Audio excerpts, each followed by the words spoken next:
right, Daryl Impey, here we are. We're at the Vuelta a España, my old favourite race, and you're at the second rest day, the last rest day. You've got the last week ahead of you. You're in your 11th Grand Tour, 15 years as a pro.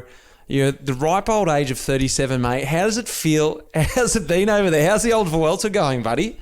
Oh, I'll tell you, I've had a hard Vuelta. It hasn't been easy, man. It's especially with the race has been flat out. The starts have been nuts. The battle for the points is there. All that nonsense in the background, and then we've still got like the heat has been unbearable here. Actually, like I love the heat, but I've actually wouldn't mind getting to some colder situations. But yeah, the pace has been on. The guys are. It almost feels like a different sport to when I started my Grand Tour career. You can say that. Like it's just different. Like there, we used to let a break go, but here it's like every day is an opportunity, and like there's so many guys that won something out of this race. You know. Can you give me in a short sentence to describe your feelings, your sensations, your emotions from this year's Vuelta? One short sentence. I guess I'm just saying on the limit, mate.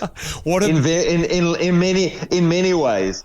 Mentally, physically, tired, I'm everything. What about if you could do one short sentence to describe the Peloton's feelings and emotions from this Vuelta?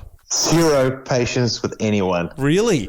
Oh, man. There's just like people are shouting. Yesterday I saw teammates just shouting at each other because the one guy was like saying it was a nut start. And they're like, where were you? You didn't cover the break. And the guy's like, I just came straight out the arse. And he's like, I'm just aiming at the back. I was just like, oh, man. People are fighting. It's the end of the season nearly. Oh, people are done.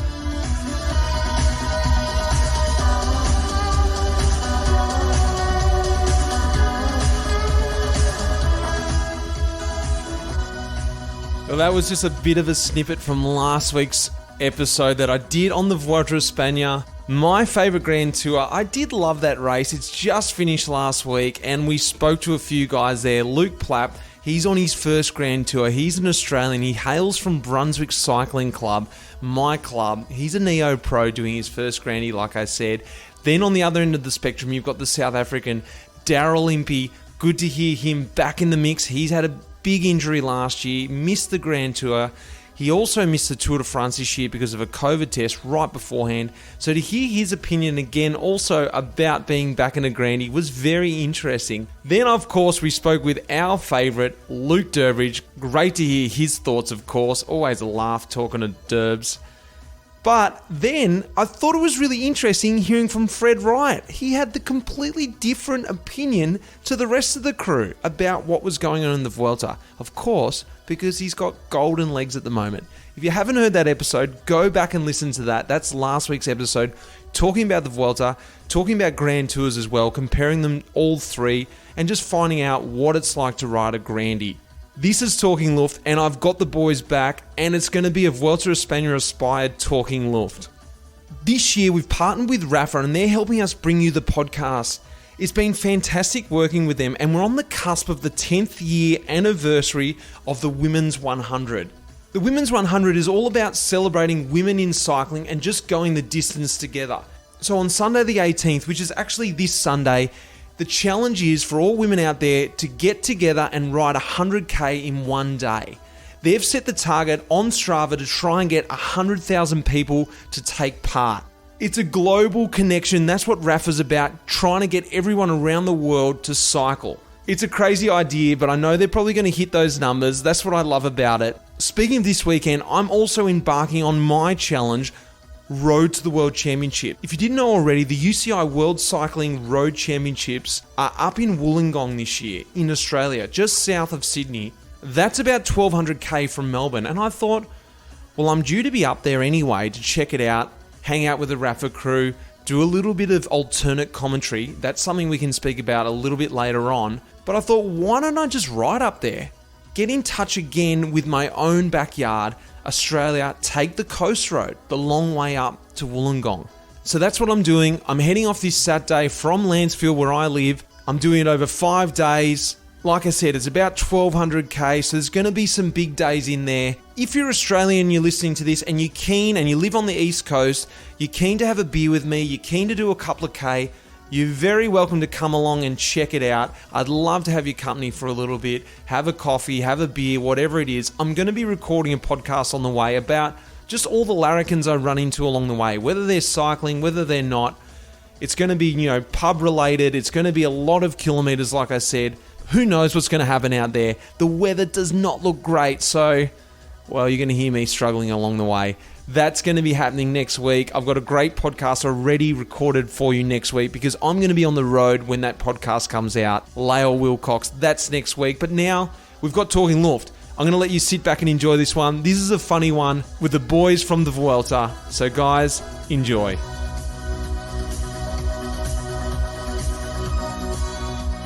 All right, here we are. This is Talking Luft Vuelta edition. I got Fred Wright here, mate. We start with the original question is caps, casquettes, capellinos, those mini cycling caps. You know the ones I'm talking about, mate.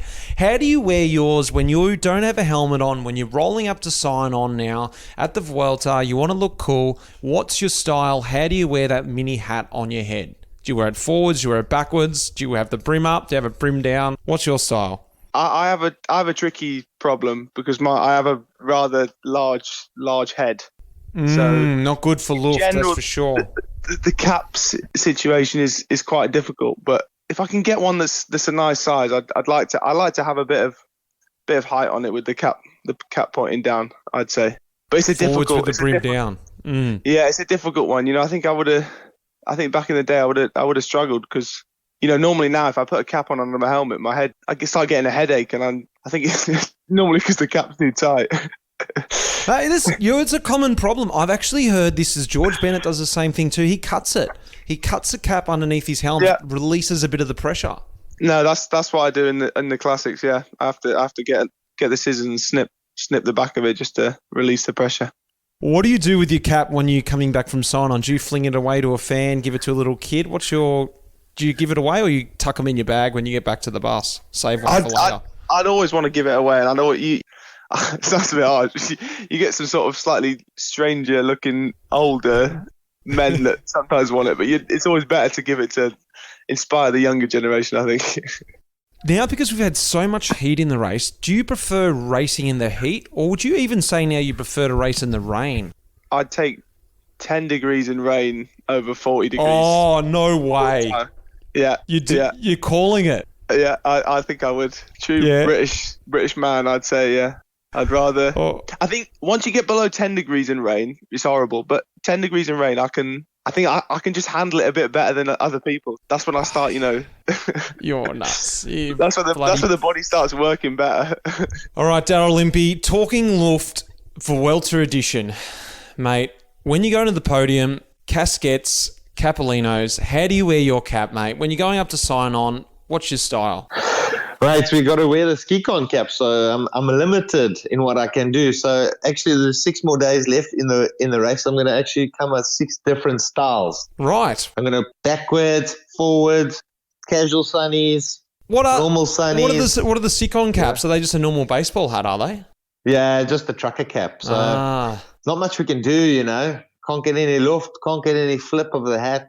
But if I wear a hat, it's on my head, a casquette, then it's What about you? Because you've actually made your own hat, your own casquette. Tell me about that. I was inspired by you, mate. So I made some bee lacquer caps, and then basically it's just like you flip the lid and it's just bee lacquer, like just be a nice person. Oh, perfect. And so you prefer that worn forwards with the brim up? Exactly, not backwards. You can't wear a cycling cap backwards, man. Perfect. This is a good question now. Do you prefer heat or rain? Because, everyone when it's raining would say, heat. But now you've had so much heat. What do you prefer? Still heat. Still heat. Right? You can't overdo it. Right. All right, we've got the Neo Pro. This is Talking Luft. Let's see if he can navigate his way through the Vuelta edition. Plappy, welcome to Talking Luft, mate. Thanks for having me on, mate. Bit stressful, but we'll see how we go. Well, let's just start with style and clothing. And we're talking about capellinos, casquettes, mate. You've probably got a bucket load of them in the bus now, something that I was very excited about when I was Neo. I was like, what? There's an endless amount of caps that I can just take and wear a new one every day and hand it out. The question is, how do you wear yours when you're going up to that sign-on? What's your style? Have you perfected a pro style yet? Is it forwards? Is it backwards? Brim up, brim down? What's your style, Neo Pro cap style? So I'm a forwards mate, cap brim down, 100%. But I thought I had a bit of luft until I saw Heppy walking around the Peloton lately. He's got some exceptional luft going on. So I've recalculated my luft and realised that I have it pretty flat down on the head compared to him. Oh, you're halfway between swimming cap and real luft. All right, you're working on it. I like it. Do you give it away? What's your technique as you go to the podium? Do you like to sort of give it away to a kid on the way back, or you tuck it in your bag for later? What do you do with that cap once you've signed on? Nah, the cap's that's up for grabs to any kid you see, mate. It's take your pick and see who's cheering the loudest, and they get it. Yeah, same with the gloves as well. At the end of the stage, that's usually what goes on. Oh, wow. Awesome. Well, shout out to anyone who sees Plappy at the end of the race. Gloves coming their way. Mate, there's something that maybe you've changed your mind on because it's been a hot Vuelta. Do you prefer riding in the heat or riding in the rain? That's not up for discussion. 100% the heat. There's yes, Catalonia this year. I don't know if people remember, but I basically got in the bus at the end of halfway through a stage because I was frozen to death. All right, Durbs, this is the Vuelta a España Talking Luft. I reckon you've done every edition of Talking Luft, so I had to invent a new one once again for you. I'm not going to ask you the casquette question, because we all know how you wear yours. Backwards, skull-capped, brim down. Isn't that right? As tight as possible on the head. Mate, I've got a question here for you. Because of so much heat in the race, do you prefer heat or do you actually prefer a rainy stage now? I don't like I don't know. It's so hard. I think I prefer the rain now. Yeah. It's just, you can't, your body just shuts down in the heat. In the rain, unless it's freezing. But and I've started to notice that the only thing that can make people slow down is the rain. So it's not that. Okay. All right, well now this week, or especially this last few weeks in the Vuelta, I don't know if you've been going back much, but you would have done your time collecting bottles anyway. What's your bottle collection technique? Do you go back for the bottle vest? Do you like to get the feed bag? Or are you a good old-fashioned style in the jersey, pump them in the back of the jersey, in the front, in the pockets? What's your style when you're getting bottles? It's just always as many down the back as you can. I think actually the skin suit that we've got, for me, it's a little bit looser. So actually, if I'm in a skin suit, it's easier to get more because they also they're not going to fall down your back and fall at the bottom of the jersey. Sometimes it can happen sometimes. I never forget when I was a Neo-Pro and I went back for bottles and I had them all in the front of my jersey, and then my jersey unzipped and all of them fell out. In the Peloton? Just off the back of the Peloton, luckily. Luckily. Only the race chief commissaire got to see that. Yeah. Lucky. Held your dignity until it's out to the world now. Yeah. What about when you get that last bottle from the car, that infamous sticky one, and you're like, okay, I'm going back to the Peloton. Where do you put that bottle, that last bottle? What have you saved? What position have you saved for that bottle? Always front bottle case, but at this Vuelta, it's actually been, the sticky thing has been sticky ice. It's actually been, I've ended up just getting the ice. I think it's just my own fault. I sort of get the bottles in first, and then I'm like, oh no, can I have some ice as well? What do you reckon, Durbs? What do you think about that? Big bit of sticky ice. Well, Durbs, what about you? Bottles down the jersey is the best way. It is. But I'm not going to lie to you. I haven't done a couple bottle runs in a while, but don't tell the boys here. But kind of sneaked it out in the Vuelta. I just kind of been keeping quiet, keep using the shoulders as an excuse, that. Oh yeah, you just like, I can't grab all those bottles. Did you get bottles already? Oh yeah, I was going to go back. Plappy. Oh, that's a shame. Yeah, I'll go next time. Do you want to hear our orders? How about you, Imps? Creamy mix. What do you think? Coconut water. Coke, water, Fred, and ice. What do you think about that? Slushy. It's like a full menu. Yeah. When you used to get bottles, though, when you can remember Fred? Back, who knows when that was, Daryl, but probably the last race, How really. about you, Daz?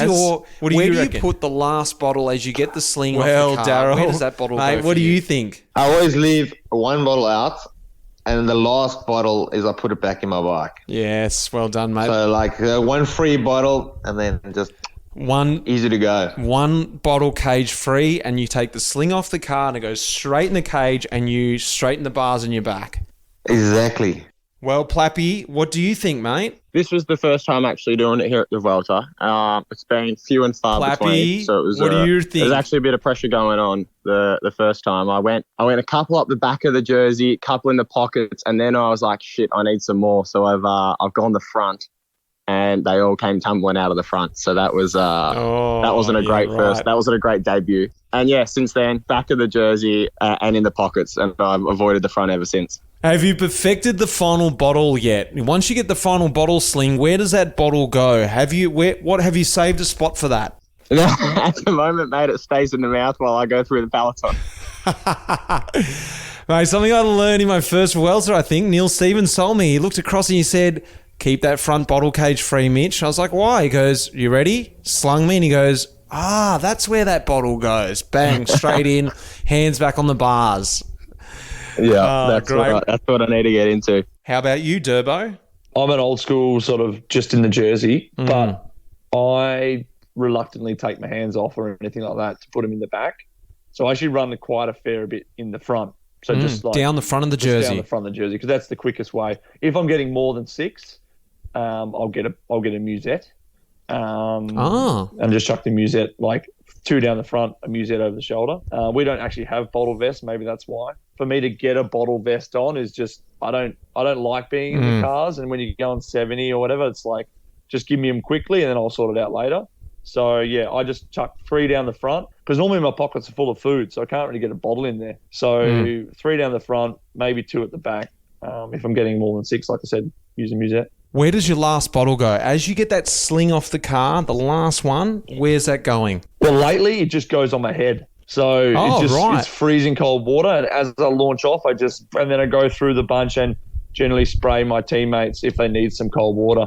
And just like, okay, you want to dump? And I come next to them, and they're like, yeah, on the head. So you squeeze them on the head, and then you go to the next one and squeeze on the head, and then you get rid of the bottle. So, what's your favourite moment in a Vuelta stage? And I mean by, it could be that moment where you're in the neutral zone, you're like, I love this bit, we can just catch up with mates, or it's when the break finally goes, and you're like, finally, the break's gone. Or it could be when you're in the break, could be that last kilometre on the road. When's that moment where you go, you know what, I love this bit of the stage? Fred, what do you think? There's been a few times this Vuelta where you sort of hear on the radio, okay guys, it's sort of 12k now on this road, slightly downhill.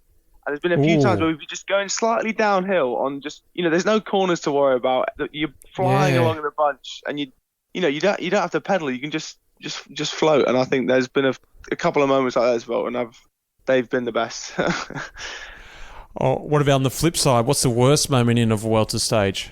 I say yesterday, knowing that I still had to do a 20k climb at the end. That was, and the start was like a wall. So yeah, that was the worst moment, I'd say, of the whole Vuelta. The whole Vuelta. I think when the break's gone. Yeah. So either you chuffed if you're in it, or you're just come back a notch, or the next best moment is knowing that you've got enough time with the time cut, and you're like hitting the bottom of the berg, and it doesn't matter what speed I ride up here, I'm going to be safe. That's also a great feeling. Yeah, that is a nice feeling. And as long as it's not too crazy steep and you can ride up comfortably. Yeah, exactly. Like yesterday was nasty. Yesterday was steep. It wasn't fun. So that's sometimes the worst thing is like, even though you sit up and you're going to roll in, you're like, I'm still just slightly below threshold getting up this hill. Yeah. Exactly. So, but it's still a nice feeling knowing time you have. Like, I was thinking, geez, if they told us now, like, you guys have got 6 minutes and you got one and a half K to go, you'd be like, oh shit! Like, I'm gonna have to push. That would be your worst time in the tour. Well, that's the question right now. The worst moment in the Vuelta race right now. What is that one moment? Is it getting that call? You got 1K to go. You've only got 6 minutes to make time cut. I think if you did get that call, it'd be the worst thing to have. And then the other thing is just like the crashes, like when you crash and I haven't got a chance to recover in this race. Like when I crashed on the second stage, I just knew I'm not going to recover until Madrid. Like the shoulder's just not going to get better until Madrid. Mate, the last week and a half, it's definitely been once that break goes. It's just unfortunately taken over an hour for that break to go. So it's an hour of hell before then. but 100% once that brake goes and the red jersey stops on the side of the road to take a leak, that is golden, mate. That is definitely the best part of the Vuelta. Until they start riding again. That's right. Yeah. You just soak up that 10 minutes as much as you can. Worst moment in the Vuelta stage? Oh, I reckon Sierra Nevada getting piped on the penultimate climb and realising that there is a long way to go to the finish line. And it was my first real proper gruppetto, and because there was so long to go, there was actually quite a bit of panic of how much time do we really have to get to this finish line, and are we in danger? So that was definitely the worst time. We made it with 6 minutes to go, but yeah, that was probably the most stressful moment. Easy, mate. Heaps of time up your sleeve. You guys are pushing too hard. It's a tough one. Yeah, obviously when the brake goes, because it's sometimes like 90k. So yeah, you're like, oh, that's good. But then you settle in and you're like, this is hard now again. So I don't necessarily like that. But I'd probably say once you know you're safe on these mountain stages time-wise, and the last sort of 5k, you can just enjoy the crowd, look around. Like yesterday in Sierra Nevada, like you're just so high up there and there's massive crowds, and it was pretty special just the last 5k to just enjoy it. So I'd probably say like when you know you're safe and you're only like 5k from the finish, and you can just sort of enjoy the bike race for a little moment. Grind the compact gearing in. Yeah, oh man, the gear's so big at the moment. I'm just riding like 40 RPMs. Just can't be bothered pedaling. What's the worst moment in a Vuelta stage? The start. Yeah, right. Yeah, no control. Oh, it's just these. We've started every day with like 2 or 3k rollers. So you just like, you've just got Grand Tour hard as well. So it just takes a while for it to start beating. You just like, and you just finally get going over the first roll, and then you recover and you got to sprint from the bottom. And the problem is lately is just these roads that we've been on, they're quite small. That you come over, you're descending really slowly, and you're like, oh, this is not right. Why are we going so slow? And then you look up and you see the guy and he's 2 switchbacks ahead sprinting as hard as he can. And you're like, that's going to hit me in about 45 seconds and I'm not even there yet. And so that's the worst moment. Mate, well, lastly, I got a question for you here. This is a bit of a gross subject. It's the saddle sores. But I always found in the Vuelta, I had the worst trouble down there because you're constantly wet. You're either wet from sweat or you're wet from putting bottles over you or your eye socket's dripping down. So your chamois is always wet. What my question is, what is your current status down there? And do you have any tips or tricks that you use for anyone out there listening going, oh, yeah, that's a good idea. So hit me with it. How are you going? It helped me. I think I know what you're saying about the heat and everything. So because the Tour was so hot this year, I was the worst I'd ever been at the Tour. And I think basically it's, down there, it's got accustomed to it a bit more. So this Vuelta has not been... It's leathered up, has it? It's leathered up down there. So at the moment I'm okay. But oh right, you're like a horse saddle. That hard leather. But I have been putting the chamois cream on every day. Chamois cream. Does it standard chamois cream? That's your trick, is it? Yeah. Just keep, even if you don't need it, just have it just in case.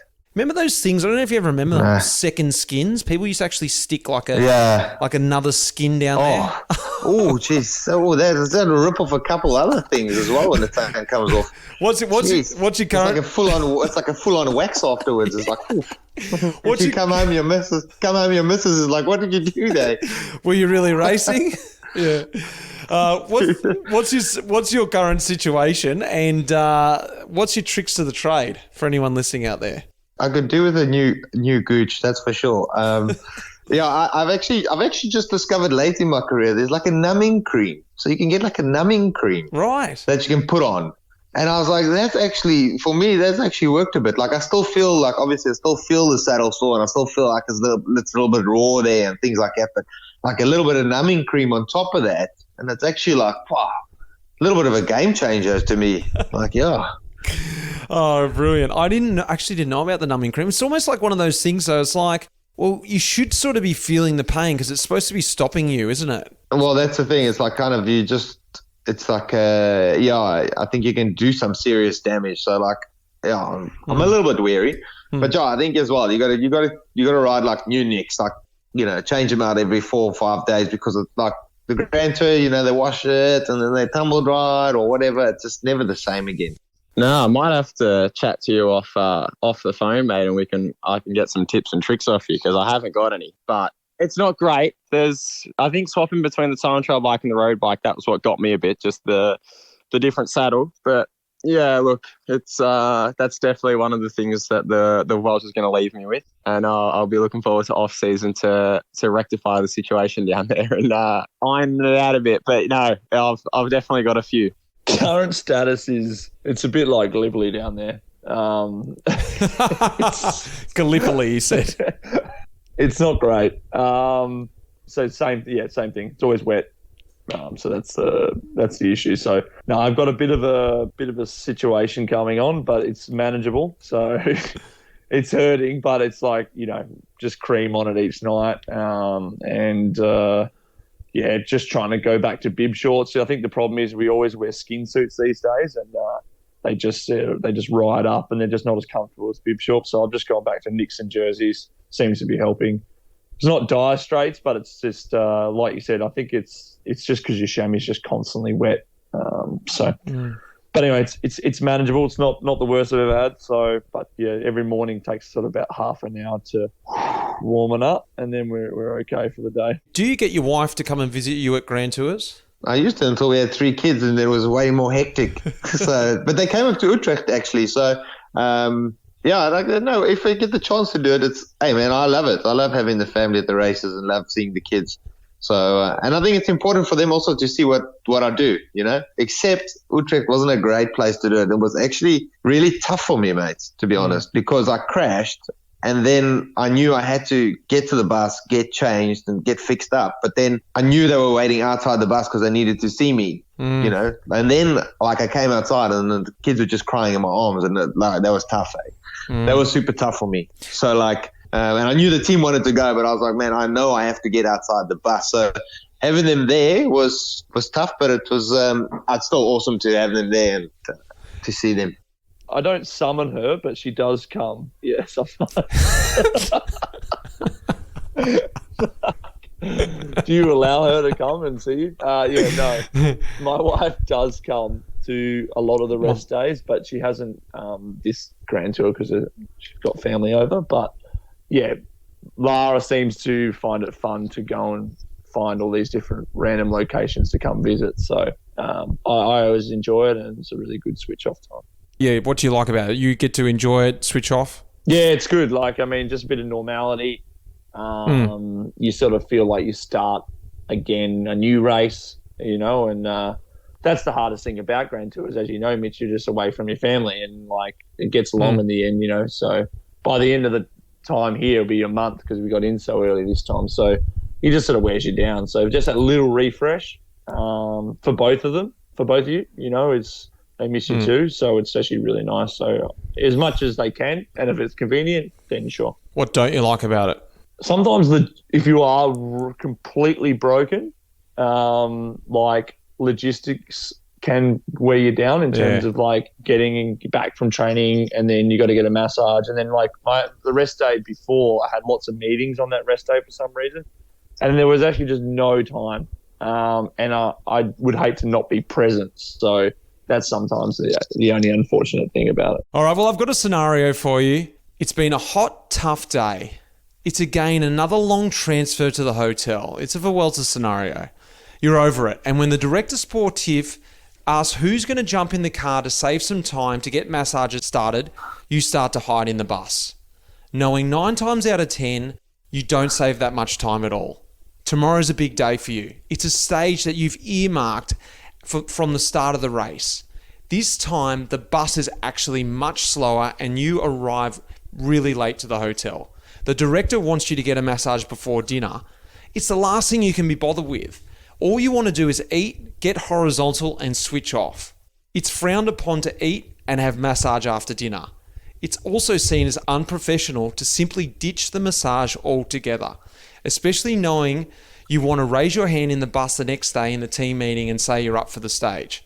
but you also know the most beneficial thing for you now, right now, physically and mentally, is to eat and sleep. All right, so that's the scenario. Do you A, acknowledge that you made the wrong choice by going in the bus, walk straight into the massage, get some treatment, head down to a dinner at about 11:30, eat, finally get to your room by about 12, start unzipping your bag and getting ready for bed. It's not your choice in recovery, and you're a little bit stressed out about the whole situation, but you're going to keep the DS and the staff on side, and in their eyes, you're the ultimate professional. So when you ask for support in tomorrow's stage, you'll get it.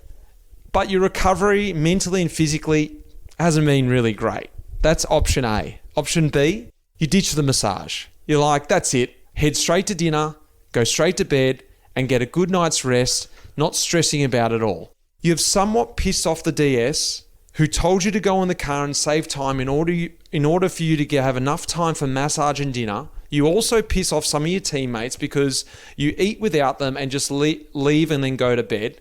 So ultimately, when you raise your hand in the bus the next day, suggesting you want to have a go at the stage, the question could be asked, and if given the green light, there's going to be this extra pressure put on your shoulders from this not ideal situation. You may have had better recovery, but actually you've got this extra pressure now on your shoulders.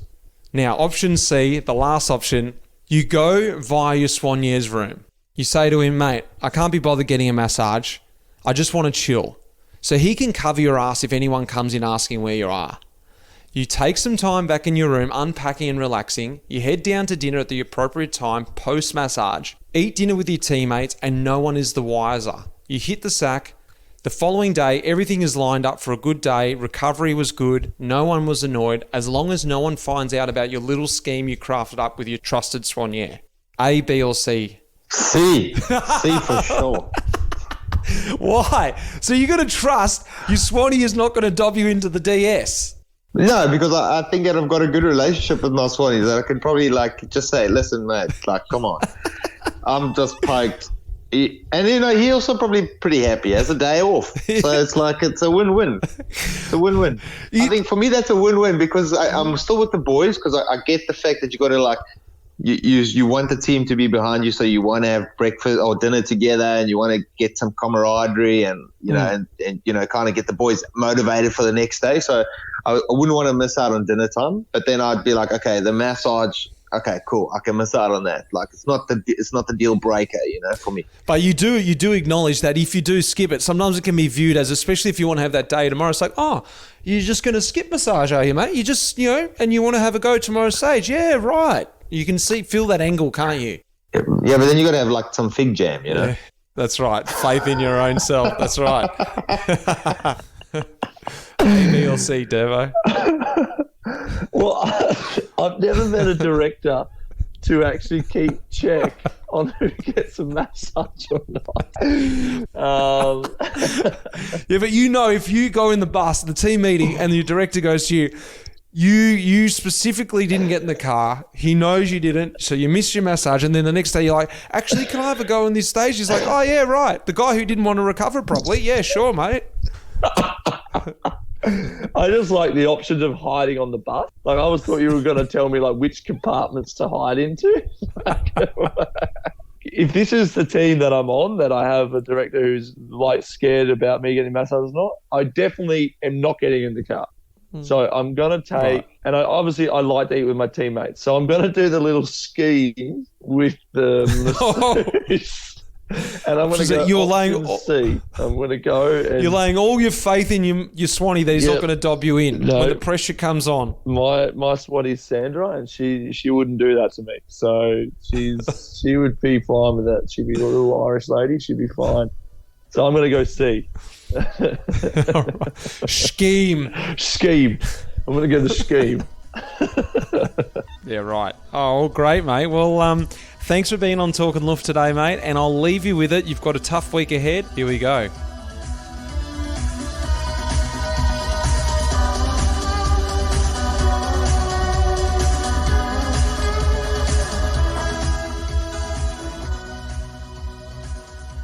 Well, there we go. What did you think? The scenario. I love doing those. They're hard to think up, actually. They're not as easy as you think to try and think up a scenario with all different answers that potentially they have a hard choice. I love listening to that. Durbs, he's a funny bastard, isn't he? God, loved having those guys on. It was good to get back in the World Tour this week and chat with those guys while they're in the Vuelta. Next week, like I said, I've got Laura Wilcox. She's an ultra-distance rider. It's actually an amazing story. Guys, it's a great podcast. She was really fun to have on the pod. Genuinely loved chatting with her. So that's the episode next week. Sit back, lock yourselves in, get ready for it. Like I said, I'm going to be on the road. Long way to Sydney, long way to Wollongong, really, for the World Championships. Get out there, come and have a beer or whatever. Just watch me suffer along the way. Like I said at the start of the episode, the Rapha Women's Run 100 this Sunday, the 18th of September. If you're not an RCC member, get on board. This is something awesome. Get on board. It's 100k in one day. They're going to try and get 100,000 people to take part. I love it. So big thanks to Rapha, not only for that, but also partnering with us this year to bring you the podcast. Will Jones, who's putting these episodes together for you each week, and of course Lara as well, who works with me behind the scenes. Guys, thanks for listening, and I'll see you next week. The music in this episode was composed by Pete Shelley. Cheers, mate.